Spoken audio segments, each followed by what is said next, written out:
The world is full of obvious things which nobody by any chance ever observes, Arthur Conan Doyle once wrote. But in the age of UPI's odd news feed, we observe them obsessively, especially when a woman sets a Guinness record by embedding 711 golf tees in her hair, or a Ring camera in Compton captures a shadowy figure prompting alien speculation.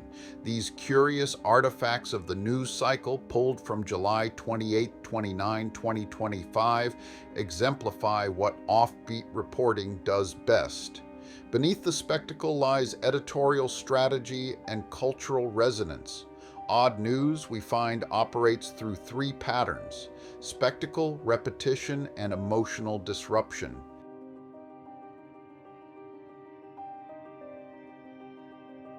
First, odd news thrives on spectacle, what ancient rhetoricians might have called the marvelous. These stories aren't just unusual, they're theatrical. A balloon-popping world record attempt or a roller coaster marooning riders 4 times in a month isn't just reported, it's staged for maximum intrigue. These Guinness-like feats and viral visuals supply a modern form of public ritual. Their appeal lies in their absurdity, and that absurdity is by design. Media outlets know that we are drawn to the exceptional, the visually strange, and the headline that defies expectations. These stories are built for clicks, optimized for algorithms, and perfect for screen captures and social shares. Second, many odd stories gain traction through repetition or pattern. A lottery streak isn't interesting in isolation, it's the streak that hooks us. Similarly, Cedar Point's multiple coaster malfunctions aren't merely technical hiccups. They create a narrative of uncanny recurrence. This pattern spotting echoes a deeper human tendency. We are evolutionarily wired to notice repetition and assign meaning to it, even if arbitrarily.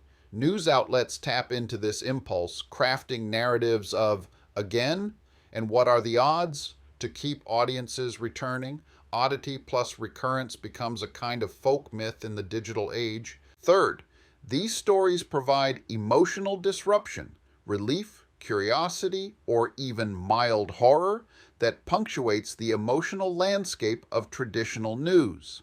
In the context of grim headlines, odd news offers an emotional breather, much like comic interludes in classical tragedy.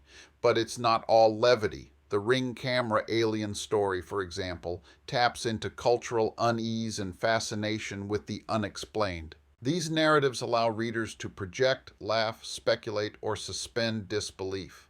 They are effective decoys, low-stakes stories that stir high-stakes emotions. And yet there is a deeper impulse at work. Plato and Aristotle both proposed that wonder, thauma, is the beginning of philosophy. As Aristotle put it, it is owing to their wonder that men both now begin and at first began to philosophize. These strange little stories, in their way, interrupt our routines and provoke a moment of thought. Why did this happen? Could it be real? What does this say about us? Odd news may appear trivial, but it trades in the same currency as philosophy.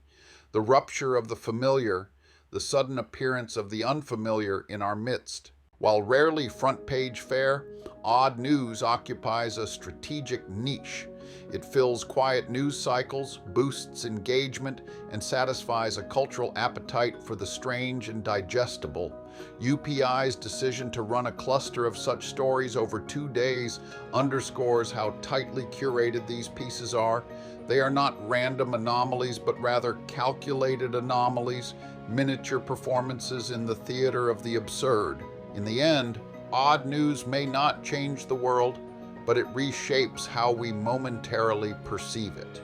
As Doyle's detective might put it, it's not that the bizarre is rare, it's that we're finally watching. And in watching, we begin to wonder. That perhaps is the first step toward asking bigger questions.